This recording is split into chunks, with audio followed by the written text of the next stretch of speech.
ஒரு யாசகர் பிச்சைக்காரர் ஒருத்தர் ஒவ்வொரு வீடாக பிச்சை எடுத்துக்கிட்டு வர்றார். அப்படி ஒவ்வொரு வீடாக பிச்சை எடுத்துகிட்டு வரும் பொழுது ஒரு வீட்டுக்கு போகிறாரு.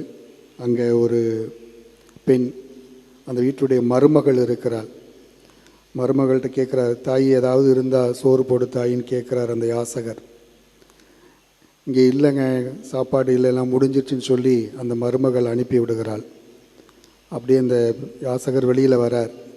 வெளியில் வந்து கொஞ்சம் தூரம் வருகிற பொழுது அந்த ரோட்டில் எதிர்த்தாப்பில் அந்த வீட்டுடைய மாமியார் பார்க்குறாங்க. இன்னும் நம்ம வீட்டுக்கு போயிட்டு வராரு இந்த பிச்சைக்காரர், போயிட்டு வராருன்னு சொல்லி அருகில் வந்து பிச்சைக்காரர் அருகில் வந்து, என்ன எங்கிட்ட போயிட்டு வரீங்களே எங்கள் வீட்டுக்கு அப்படின்னு சொல்லி கேட்குற பொழுது, இது மாதிரி சாப்பாடு ஏதாவது கேட்க போனேன், உங்கள் மருமகள் இல்லைன்னு சொல்லி அனுப்பிச்சி விட்ருச்சு அப்படின்னு சொல்லி அந்த யாசகர் சொல்லுகிறார். அப்படியா சொன்னால், அவளுக்கு எந்த அதிகாரமும் இல்லையே, நீங்கள் வாங்க எங்கள் வீட்டுக்கு அப்படின்னு சொல்லி அழைச்சிக்கிட்டு போகிறார். அந்த மாமியார் வந்து அந்த யாசகரை பிச்சைக்காரரை அழைச்சிட்டு போகிறார்.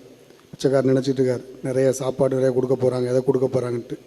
வீட்டில் போய் வாசப்படியில் ஏறி நின்றுக்கிட்டு, என் மருமகளுக்கெல்லாம் எந்த அதிகாரம் இல்லை, எனக்கு மட்டும்தான் அந்த குடும்பத்தில் அதிகாரம், உனக்கு பிச்சை இல்லை, சாப்பாடு இல்லை, போ அப்படின்னு சொல்லி அந்த மாமியார் அந்த யாசகரை அனுப்பி வைத்தார். இது ஒரு வேடிக்கையாக இருந்தாலும் நிறைய நேரங்கள் அதிகார போட்டிகள் இன்றைய குடும்பங்களில், பணித்தளங்களில் நிறைய நடந்துக்கிட்டே இருக்குது. இப்போ மாமியார் மருமகள் அதிகாரம் கொடுக்கப்பட்டிருந்தால் உங்களுக்குள்ள ஒரு அன்பு, பரஸ்பர அன்போடு செயல்படணும். அதுதான் உண்மையான அன்பு, அதுதான் உண்மையான அதிகாரம்.